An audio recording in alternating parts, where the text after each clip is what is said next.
షబాష్ shalom. Sabbath జకోర్ అంటే జ్ఞాపకార్థ సబ్బాతు అని అర్థం. హెబ్రీ భాషలో జకోర్ అంటే జ్ఞాపకము, సబ్బాత్ అంటే విశ్రాంతి దినం, అంటే జ్ఞాపకార్థ విశ్రాంతి దినం. పరమ తండ్రి వారు ఈ సబ్బాతులో మన జ్ఞాపకం చేసుకోమంటున్న విషయాలు మనం గమనించాలి ప్రియులారా. మనం చదువుకున్నాం మొదటి సమూయేలు గ్రంథం 15వ అధ్యాయము 2వ వచనము నుండి. సౌలు రాజుకి ఏ ఆజ్ఞ ఇచ్చారంటే, నీవు అమాలేకీయుల మీదకి వెళ్ళి యుద్ధం చేసి వారిని పూర్తిగా నిర్మూలన చేసి వారి యొక్క ఆస్తిని కూడా నిర్మూలన చేసి అక్కడి నుంచి దోపుడు సొమ్ము అసలు తీసుకురావద్దన్నారు. ఇది అసలు ఎందుకు అమాలేకీయులను ఎలోహిం వారు నాశనం చేయమని ఆజ్ఞ ఇచ్చారు అనేది మనం చూస్తే, ఇశ్రాయేలీలు ఐగుప్తు దేశము నుండి బయటకు వచ్చిన తర్వాత ప్రయాణం చేసి అలసటలో ఉన్నారు. అలసటలో ఉన్నటువంటి ఇశ్రాయేలీలను అమాలేకీయులు వెనక నుండి వచ్చి వారిని అటాక్ చేశారు. ఇదే విషయం 2023 అక్టోబర్ 7వ తారీఖున హమాస్ అటాక్ చేసింది. అంటే ఇక్కడ గమనిస్తే ఇశ్రాయేలీలను అటాక్ చేసిన వ్యక్తులు మొట్టమొదటిగా ఎవరంటే అమాలేకీయులు. ఈ అమాలేకీయులు ఇశ్రాయేలీని అనేక సందర్భాల్లో అనేక పరిస్థితుల్లో అటాక్ చేస్తూనే ఉన్నారు, దొంగ దెబ్బ తీస్తూనే ఉన్నారు. అయితే పరమ తండ్రి వారు అమాలేకీయుల గురించి ఏం చెప్పారు అనే విషయాన్ని మనం చూద్దాం. ద్వితీయోపదేశకాండము 25వ అధ్యాయము 17-18 వచనాలు. ఓకే. మీరు ఐగుప్తులో నుండి వచ్చుచుండగా మార్గమున అమాలేకీయులు నీకు చేసిన దానిని జ్ఞాపకం చేసుకొనుము అంటున్నారండి. అతడు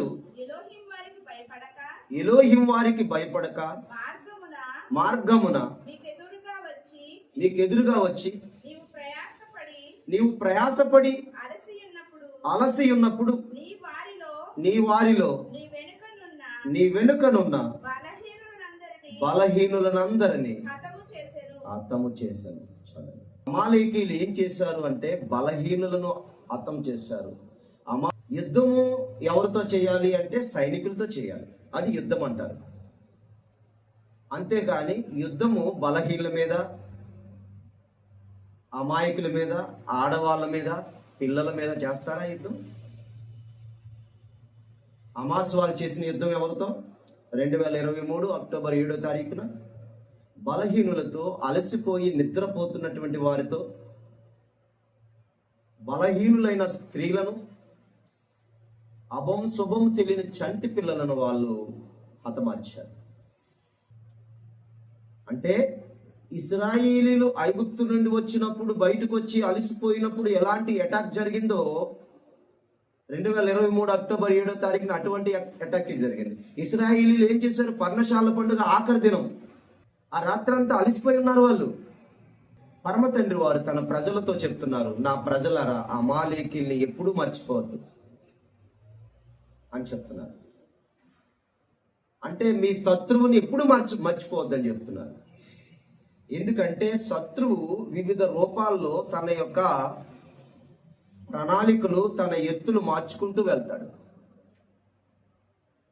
శత్రువు సైలెంట్గా ఉన్నాడంటే ఏమీ చేయట్లేదని కాదు, మనల్ని ఏం చేయాలో ప్లాన్లు చేస్తున్నారని అర్థం. 2023 అక్టోబర్ 7వ తారీఖున అటాక్ చేయడానికి వాళ్ళు అనేక సంవత్సరాల నుంచి కూడా టర్నల్స్నే వాళ్ళు తవ్వుకుంటూ వాళ్ళు ప్లాన్ చేసుకుంటూ ఉన్నారు. భవిష్యత్తులో ఇజ్రాయిలీని వాళ్ళు బందీలుగా తీసుకెళ్లే ఉద్దేశం కలిగి ఉన్నారు. అలాగే ఇజ్రాయిల్తో యుద్ధం చేసే ఆలోచన కూడా కలిగి ఉన్నారు. దానికి వారు సైలెంట్గా తన పని చేసుకుంటూ వెళ్ళారు చాలా సంవత్సరాలు. ఒకరోజు జరిగే పని కాదు కదా టర్నల్స్ తయారు చేయటం. అంటే ఈ సబ్బాత్ జకోర్ మనకి ఏం చెప్తుందంటే, శత్రువైన అపవాది సైలెంట్గా ఉన్నాడు, మనం ప్రశాంతంగా ఉన్నాము, మన అన్నీ సాగిపోతున్నాయి అనుకుని మనం ఆత్మీయ జీవితంలో బద్ధకంగా ఉన్నట్లయితే, ప్రార్థనా జీవితంలో బద్ధకంగా ఉన్నట్లయితే, వాక్యం చదివే విషయంలో బద్ధకంగా ఉన్నట్లయితే, పరమ తండ్రి చిత్తం చేయడంలో బద్ధకంగా ఉన్నట్లయితే అపవాది సడన్ గా అటాక్ చేస్తాడు. అందుకనే పరమ తండ్రి తన పిల్లలమైన మనతో చెప్తున్నారు, నా పిల్లలారా మీరు జాగ్రత్తగా ఉండండి అని. తల్లి ఆ జాగ్రత్తలు చెప్పే గ్రంథమే ఈ పరిశుద్ధ గ్రంథం. ద్వితీయోపదేశకాండము 25వ అధ్యాయం 19వ వచనం. కాబట్టి నీవు స్వాధీనపరుచుకున్నట్లు నీ ఎలోహిమైన అదోనై వారు స్వాస్థ్యముగా నీకిచ్చుచున్న దేశములో చుట్లనున్న నీ సమస్త శత్రువులను లేకుండా చేసి, నీ ఎలోహిమైన అదోనై వారు నీకు విశ్రాంతి దయచేసిన తరువాత ఆకాశము క్రింద నుండి అమాలేకీల పేరు తుడిచివేయవలెను, అది మరిచిపోవద్దు. పరమ తండ్రి వారు ఇశ్రాయేలుతో చెప్తున్నారు, మీరు కానాను దేశం చేరినప్పుడు మీ చుట్టూ ఉన్న వాళ్ళందరూ కూడా ఓడిపోతారు. మీ చుట్టూ ఉన్న వాళ్ళందరూ ఓడిపోయారని మీరు సైలెంట్గా ఉండొద్దు. మీకు అసలైన శత్రువు ఒకడు ఉన్నాడు, వాడే అమాలేక్ అని చెప్పారు. ఈ అమాలేకీల పేరును భూమి మీద నుండి తుడిచిపెట్టాలి మీరు. ఆ పని మాత్రం మర్చిపోవద్దు అని చెప్పారు. ఒకవేళ ఆ పని ఇశ్రాయేలు చేయకపోతే ఇశ్రాయేలీలను భూమి మీద తుడిచే వాళ్ళు వాళ్ళే. ఇశ్రాయేలీల మీద ఇరాన్ టార్గెట్ ఏంటి? హమాస్ టార్గెట్ ఏంటంటే భూమి మీద నుండి ఇశ్రాయేలీలను లేకుండా చేయాలి అని. వాళ్ళు గత 25 సంవత్సరాల నుంచి కూడా వాళ్ళు చెప్తున్నటువంటి విషయం ఏమిటంటే, ఈ ప్రపంచ పటములో నుండి ఇశ్రాయేలును తుడిచిపెట్టాలి అనేటువంటి విషయాలు మాట్లాడుతూ ఉంటారు. అనుకుంటారనే విషయం పరమ తండ్రికి ముందే తెలుసు. ఆ విషయాన్ని తన ప్రజలకు చెప్పారు. చూడండి, అంటే పరమ తండ్రి తన పిల్లలకు జరగబోయేది, శత్రువులు ఎవరో అన్ని వివరాలు చెప్పారండి. ఇశ్రాయేలీల శత్రువులు ఏమనుకుంటారో గ్రంథం చెప్తుంది. ఆలన గ్రంథము 83వ అధ్యాయం 3వ వచనం నుంచి చదువుకున్నాం. నీ ప్రజల మీద వారు కపటోపాయములు పన్నుచున్నారు, నీ మరుగుజొచ్చిన వారి మీద ఆలోచన చేయుచున్నారు.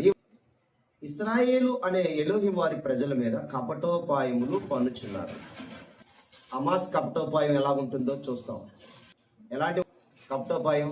ప్రజలను ఉగ్రవాదులు దగ్గరే పెట్టుకొని యుద్ధం చేయటం. దీన్ని ఏమంటారు? కపటోపాయం.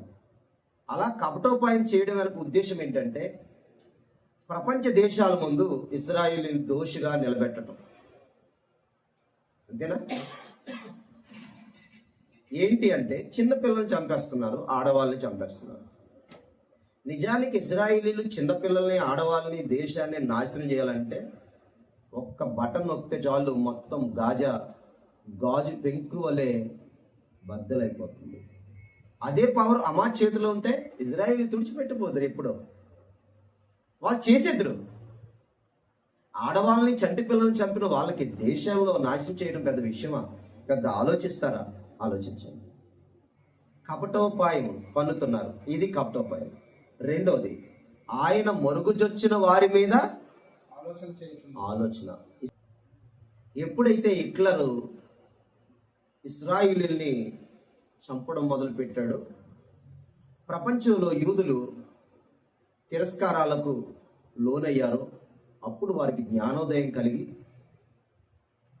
మేము ఎక్కడో తప్పు చేస్తున్నాం, మా సృష్టికర్తకు వ్యతిరేకంగా మేము తప్పు చేస్తున్నామని గుర్తెరిగి సియోను ఉద్యమం ప్రారంభించి ప్రపంచ నలుమూలల్లో ఉన్నటువంటి ఇశ్రాయేలు ప్రజలను సమకూర్చి మనము సియోనుకు వెళ్దాము అనే నినాదంతో వారు బయలుదేరి ఎన్నో శ్రమలు అధిగమించి వారు ఆ కంట్రీలో చేరుకున్నారు. తండ్రికి స్తోత్రం. కీర్తన 83:4. వారు ఇశ్రాయేలీల పేరు ఇకను జ్ఞాపకము రాకపోవునట్లు జనముగా నుండకుండా వారిని సంహరించుదుము రండని చెప్పుకొనుచున్నారు. ఇశ్రాయేల్ అనే పేరు తుడిచేవాళ్ళనేది అనుకుంటున్నారట. శత్రువు చెప్పుకునే మనకి ఎలా తెలుస్తాయండి? చెప్పండి. అందుకనే పరమ తండ్రి ఇశ్రాయేలీల శత్రువులు ఏమనుకుంటున్నారో ఇశ్రాయేలీలకి చెప్తున్నారు. ఇశ్రాయేలీల శత్రువులు ఎవరో కూడా ఆయన వాళ్ళకి లిస్ట్ చెప్పారు. మొట్టమొదటి లిస్టులో అమాలేకీలు ఉన్నారు. ఇశ్రాయేలీలను భూమి మీద నుండి పూర్తిగా తుడిచివేయాలి అనుకునేవారు అమాలేకీలు ఉన్నారు. తర్వాత మిగతా వాళ్ళంతా కూడా. అందుకే పరమ తండ్రి వారు తన ప్రజలతో ఏం చెప్తున్నారంటే, నా ప్రజలారా, మీరు అమాలేకీయులను భూమి మీద నుండి పూర్తిగా తుడిచిపెట్టాలి అని చెప్తున్నారు. వారి పేరు కూడా ఉండకూడదు, ఒక్కడు కూడా ఉండకూడదు అమాలేకుడు అనేవాడు. అందుకనే మీరు గమనిస్తే ఈ అమాలేకీల సంతానమే అమాస్. అమాస్ అంటే అర్థం హింస. పూరిము పండగకు ముందు వచ్చే సబ్బాతుని సబ్బాత్ జకూర్ అంటారు. ఎందుకు పూరిము పండగకు ముందు వచ్చే సబ్బాతుని సబ్బాత్ జకూర్ అంటారు అంటే, పూరిము పండగకు ముందు ఏం జరిగింది అంటే, ఇశ్రాయేలీలను నాశనం చేయాలని ఆమాన్ అనేటువంటి వ్యక్తి ప్లాన్ చేశాడు. రాజు ద్వారా ప్లాన్ చేశాడు. ఆమాను అనేటువంటి ఇశ్రాయేల్ శత్రువు, అతడు ఎవరో తెలుసా? అమాలేకీయుడు. ఎస్తేరు గ్రంథము 3వ అధ్యాయం 1వ వచనం. ఈ సంగతులైన తర్వాత రాజైన అహష్వేరోషు కుమారుడను అగాగీయుడునగు ఆమానును గణపరిచి వాని హెచ్చించి వాని పీఠమును తన దగ్గరనున్న అధిపతులందరికంటే ఎత్తుగా ఉంచను. ఇక్కడ ఈ ఆమాను ఎవరు అనంటే అగాగీయుడు అని పిలువబడుతున్నాడు. ఈ అగాగీయుడు ఎవరు అనంటే అమాలేకీయుల రాజు సంతానం. ఈ ఆమాను ఏం ప్లాన్ చేశాడు అంటే, అందరినీ చంపేవాళ్ళని. యాక్చువల్గా శత్రుత్వం ఎక్కడి వరకు ఉండాలి? ఎవరెవరి వరకునో ఉండాలి. కానీ ఇప్పుడు మొర్దెకైకి ఆమానికి ఇద్దరికి గొడవైంది. ఆమాన్ ప్లాన్ ఏంటి? మొర్దెకై సంబంధించిన జాతినే నిర్మూలన చేయాలని. అంటే ఇది ఎలోహిం వారికి ముందే తెలుసు కదా. అందుకే కదా ఇశ్రాయేలీలతో ఆయన ఏం చెప్తున్నారు? ద్వితీయోపదేశకాండము 25:17-18 అమాలేకీలు అనే వారిని భూమి మీద నుండి పూర్తిగా నిర్మూలన చేయాలి. వారిలో ఒక్కడు బ్రతికున్నా మీకు ప్రమాదం అని చెప్పారు వెళ్ళని వారు. ఈ సబ్బాత్ జకూర్ మనకు చాలా విషయాలు చెప్తుంది పిల్లలు. మన ఆధ్యాత్మిక ఇది ఇజ్రాయెల్ గురించి అనుకోను మాత్రమే అనుకోవద్దు. మన వ్యక్తిగత జీవితంలో కూడా మనకు కూడా అమాలేకీలు ఉన్నారు. ఉండరండి నాకు అమాలేకీలు అని అనుకోవద్దు. అమాలేకీలు లోకంలో అన్ని చోట్ల ఉన్నారు. అమాలేకీలు అంటే జీనాలజీగా శరీర సంబంధమైన అమాలేకీలు ఉన్నారు, ఆత్మ సంబంధమైన అమాలేకీలు ఉన్నారు. అంటే స్పిరిట్. అది అమాలేక్ అనేది ఒక దుష్ట ఆత్మ, దురాత్మ స్పిరిట్. యుద్ధం ఆపకూడదు శత్రువుతో. అందుకే మొర్దెకై యుద్ధం ప్రారంభించాడు శత్రువు మీద. దానితో ఎస్తేరు కలిసింది, దాంతో ఇజ్రాయిల్ అందరూ కలిశారు. అందరూ కలిసి మొట్టమొదటి చేసింది ఏంటి? ప్రార్థన.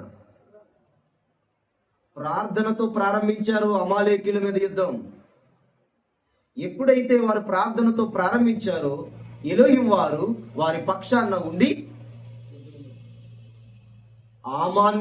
ఆమాను అనుసరులను, యూదు శత్రువులందరినీ కూడా ఆయన తుడిచిపెట్టారు. కాబట్టి గమనించాలి, మనం బలహీన సమయాల్లో ఉన్నప్పుడే శత్రువు మన మీద దాడి చేస్తాడు. అందుకనే మనం ఎప్పుడు బలహీనంగా ఉండకూడదు. అంటే మన పరిస్థితులను చూసి మనం బలహీనపడకూడదు, మనం కృంగిపోకూడదు, నిర్లక్ష్యం చేయకూడదు పరమ తండ్రి విషయాల్లో. ఇది గమనించుకోవాలి ప్రియులారా. ఇశ్రాయేల్ ప్రజలారా, మీరు అమాలేకీలను జ్ఞాపకం చేసుకోండి అంటే అర్థం ఏంటి? ఎలాంటి చర్యలు తీసుకోవాలో శత్రువు మీద అది నేర్చుకోవడం. మనం విశ్రాంతిలో కూడా జాగ్రత్తగా ఉండాలట. ఈ సబ్బాత్ జకూర్ ఏం చెప్తుందంటే, విశ్రాంతిలో కూడా జాగ్రత్తగా ఉండాలి. మిలిటరీ వాళ్ళు తీసుకోండి, ఎయిర్ ఫోర్స్ని తీసుకోండి, రక్షణ కోసం చేసేవారిని ఎవరైనా తీసుకోండి, వాళ్ళు రెస్ట్ తీసుకుంటారా లేదా? రెస్ట్ తీసుకున్నా సరే వారు యుద్ధానికి సిద్ధంగా ఉండాలి రెస్ట్లో కూడా. అందుకనే పోలీస్ ఎక్కడున్నా సరే ఇమీడియట్ కాల్ చేస్తే వెళ్ళాలి. జకూర్ ఏం చెప్తుందంటే, నీ విశ్రాంతిలో కూడా శత్రు విషయంలో అజాగ్రత్త ఉండొద్దు అని. ఇశ్రాయేలీయులు ఐగుప్తు నుండి వస్తున్నప్పుడు వారు విశ్రాంతిలో ఏం చేశారంటే శత్రువు గురించి పట్టించుకోలేదు. శత్రువు వస్తాడేమో అనే భయం లేకుండా వాళ్ళు నిర్లక్ష్యంగా ఉన్నారు. ఇమీడియట్ గా అమాలేకీయులు వచ్చేసారు, అటాక్ చేశారు. అలాగే ఇశ్రాయేలీయులు కూడా ఏం చేశారు? పండగ చేసుకున్నారు, విశ్రాంతిలో ఉన్నారండి. విశ్రాంతిలో ఉండి కూడా ఏం చేయాలి? సమయాన్ని బట్టి శత్రువుని కనిపెడతా ఉండాలి. విశ్రాంతిలో కూడా శత్రువుని కనిపెట్టాల. అదే ఈ సబ్బాత్ జకోర్ సందేశం. మనకి గత శత్రువులు మర్చిపోవద్దని గంధం చెప్తుందండి. అమాలేకీయులు ఇశ్రాయేలుకి ఎక్కడ శత్రువులు, ఎప్పుడు శత్రువులు? అది తల్లి గర్భంలో ఉన్నప్పుడే శత్రువులు. ఇది అమాలేకీయులు ఎవరు?